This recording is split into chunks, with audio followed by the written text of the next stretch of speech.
আমি যখন বিয়ে করি, আমার শ্বশুর বাড়ি ঢাকার আজিমপুরে, ইরাকি মাঠের সাথে, অভিজাত, মানে খুব দামি জায়গা। তখনই কোটি টাকার উপরে জায়গার কাঠা। আমি যখন বিয়ে করছি 17-18 বছর আগের কথা বলছি, কোটি টাকার মতো জায়গার কাঠা। তো সেখানকার বাড়িওয়ালা, আর আমি হলাম সন্ন ছাড়া গরিব মানুষ। ঢাকা শহরে আমার কোনো ফ্ল্যাট প্লট বাড়ি, তখন আমি মাত্র 2800 টাকা বেতনে চাকরি করি। আমার শাশুড়ি আমার সাথে বিয়ে দেওয়ার জন্য রাজি হয়ে গেছে। আমার শ্বশুর মারা গেছেন। তো আমি নিজেই অবাক হয়ে গেলাম যে ভদ্রমহিলা কি দেখে আমার কাছে বিয়ে দিতে রাজি হয়ে গেল। 2800 টাকা কি ঢাকা শহরে খাবে না বাসা ভাড়া দিবে? আমার বিয়ের সময় আমার মামার শ্বশুর উনি বললেন যে মেয়েকে কোথায় রাখবে। আমার আব্বাজান রহমতুল্লাহ আলাই খুব বিচক্ষণ মানুষ ছিলেন।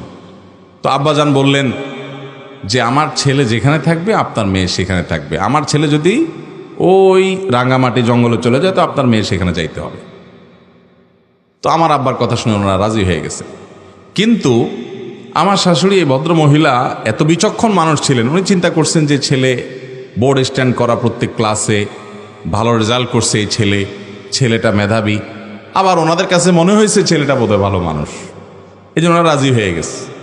অথচ আমার একটাই ছেলেকে, একটাই ভাইরা, সেই বেচারা অনেক পয়সাওয়ালা মানুষ, আমি গরিব মানুষ, কিন্তু আমার কাছে দিয়ে দিছে। আলহামদুলিল্লাহ, তাদের মেয়ে দুঃখে নাই, সুখে আছে আলহামদুলিল্লাহ। এটা আমি অন্তত বলতে পারি।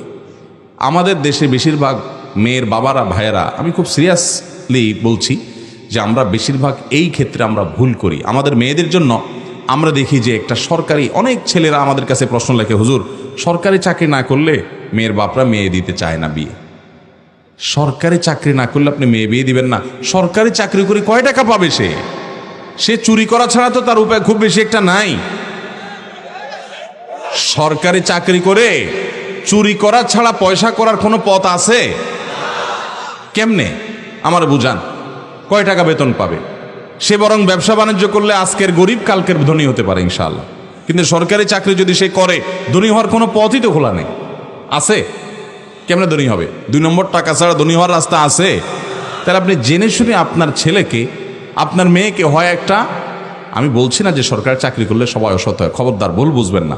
আমি ব্যক্তিগতভাবে এরকম বহু সরকারি কর্মকর্তাকে চিনি, আমার সাথে বন্ধুত্বপূর্ণ সম্পর্ক আছে, অনেক বড় বড় পদ হোল্ড করেন, কিন্তু তারা সম্পূর্ণ সৎ আলহামদুলিল্লাহ। আমি বলছি যদি টাকা, আমি বলছি এটা যে যদি টাকাই আপনার উদ্দেশ্য হয় তাহলে সরকারি চাকরি দেখবেন কেন? আপনি দেখবেন সৎ যদি সরকারি চাকরিও করে আলহামদুলিল্লাহ, সৎ লোকটা যদি বেসরকারি চাকরি করে তাও আলহামদুলিল্লাহ, সৎ লোকটা যদি এমনকি বেকারও হয় তবু আলহামদুলিল্লাহ।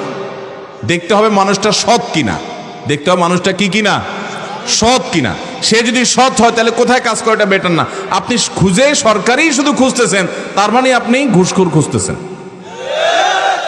আপনি খুঁজে খুঁজে শুধু সরকারি চাকরি দেখে দিবেন, এর মানে আপনি ঘুষখোর খুঁজতেছেন। আত্মসম্মান বলতে কিছু থাকা উচিত, আত্মমর্যাদা বলতে কিছু থাকা উচিত, যে আমার মেয়েটা একটা সৎ ছেলের সাথে জীবন যাপন করবে, যে ছেলেটা কখনো হারামের কাছে যাবে না। চেষ্টা করবেন তো মেয়ের বাবারা ইনশাআল্লাহ। যে ভাই প্রশ্ন করেছেন, যে ড্রাইভার ভাই, তার মনের কষ্ট, তিনি নিজে অবৈধ সম্পর্ক করেন নাই, মেয়েটা ভালো জানতে পেরে পারিবারিকভাবে বিয়ের প্রস্তাব নিয়ে গেছেন।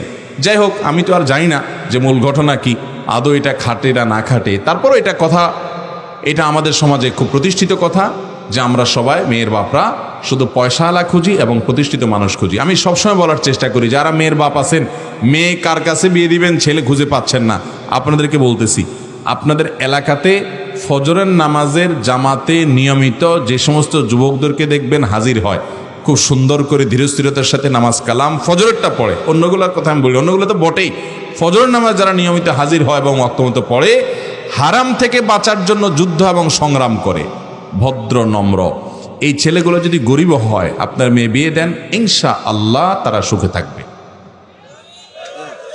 আল্লাহ তাআলা আমাদের মেয়ের বাবাদের সুমতি দান করুক।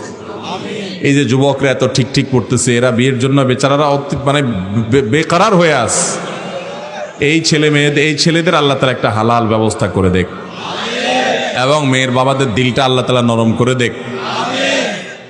আর ছেলের বাবারা যৌতুক খাওয়ার হারাম খুরি থেকে আল্লাহ তাআলা বেঁচে থাকার তৌফিক দান করুন। যুবকরা যৌতুক মুক্ত বিয়ে করবেন তো ইনশাআল্লাহ? ইনশাআল্লাহ। এই মজলিসে যদি কেউ যৌতুক মুক্ত বিয়ে করতে চান চলে আসতে পারেন, আমার কোনো পয়সা দেওয়া লাগবে না, ফ্রি পড়াই দেবো বিয়ে। আসেন নেই কেউ? দুই পক্ষ যদি রাজি থাকেন চলে আসলে পড়াই দেবো ইনশাআল্লাহ। রেডি আসেনি, কোনো বিয়া মুখোমুখি আসেনি। যদি একটু মুখে মুখে থাকে, বিয়ে তো এরকম বললে হয় না, তাহলে নিয়ে আসতে পারেন। আমরা ইনশাল্লাহ যৌতুক মুক্ত বিয়ে এদেশে প্রতিষ্ঠিত করতে হবে ইনশাআল্লাহ। যুবকরা যদি জাগে, এই দেশটা পরিবর্তন হতে বাধ্য, আল্লাহ তাআলা তৌফিক দান করলে।